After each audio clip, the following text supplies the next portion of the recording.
जर कोणीही तुम्हाला हा प्रश्न केला की महाभारताचा हिरो कोण, नक्कीच प्रत्येकाचं उत्तर हे वेगवेगळं असू शकतं, पण माझ्यासाठी उत्तर फक्त एकच, कर्ण.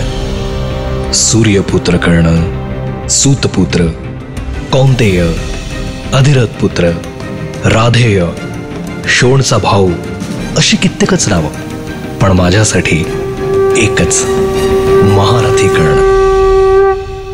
तो औक्षणी सेनेचं नेतृत्व करणार होता. तो राजदंड आणखी उंचच उंच नेणार होता. आपल्या मित्राचा विश्वास सारथी लावणार होता.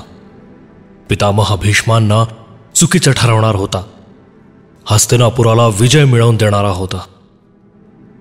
आणि त्या राजदंडाचा मान अपमान, द्वेष, मत्सर सगळं काही मोडून काढणारा होता.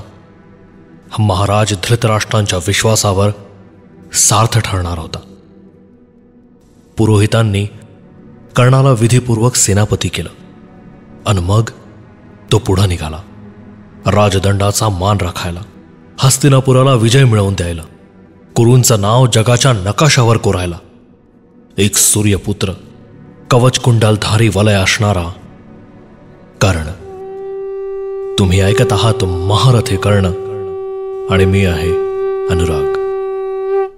मंत्रघोषणाचा आवाज चोहोत दुमदुमला. महारथी कर्ण आपल्या ताफ्यासह निघाला. अश्व, हत्ती सैन्य या सगळ्यांवर त्यानं नजर फिरवली आणि हळूहळू तो सगळ्यांचे आशीर्वाद घेण्यासाठी राजवाड्यात आला. मनात कुठंतरी एक शंकेची पाल चुकचुकत असावी, पण तरीही तो सगळ्यांसमोर आदरानं नतमस्तक झाला. पितामह भीष्म, महाराज धृतराष्ट्र, राजमाता गांधारी देवी, महामंत्री विदुर, गुरु द्रोणाचार्य या सगळ्यांना त्यानं नमन केलं.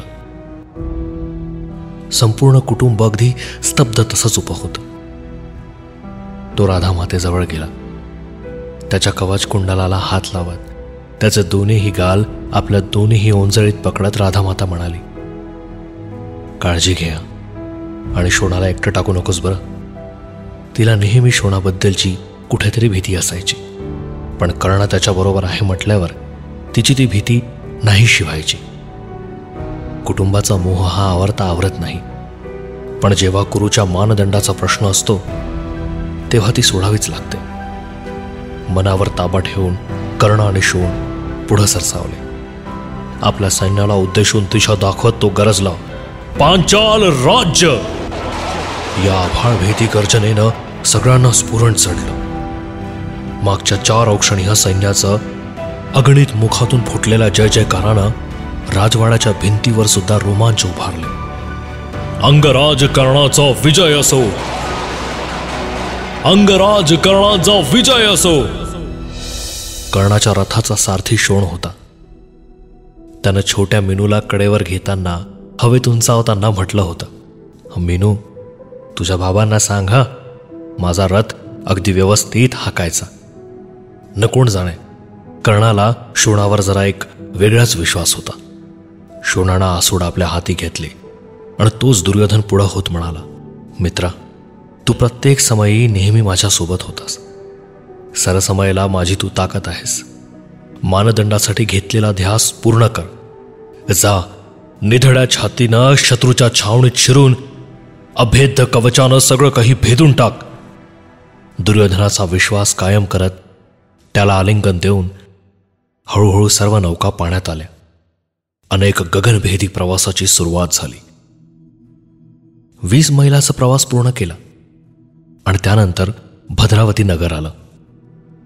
या नगराचा राजा होता श्वेतपाणी.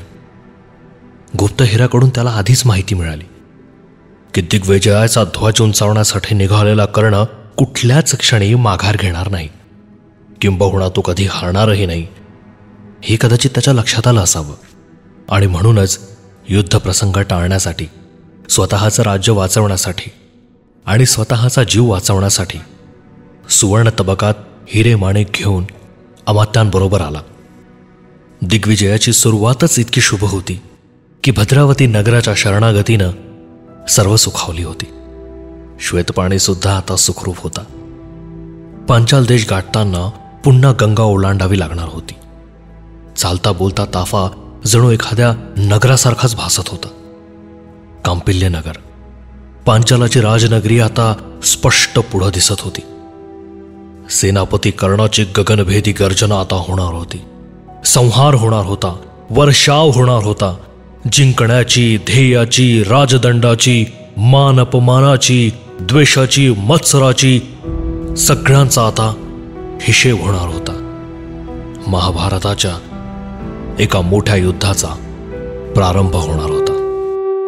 महारथी कर्ण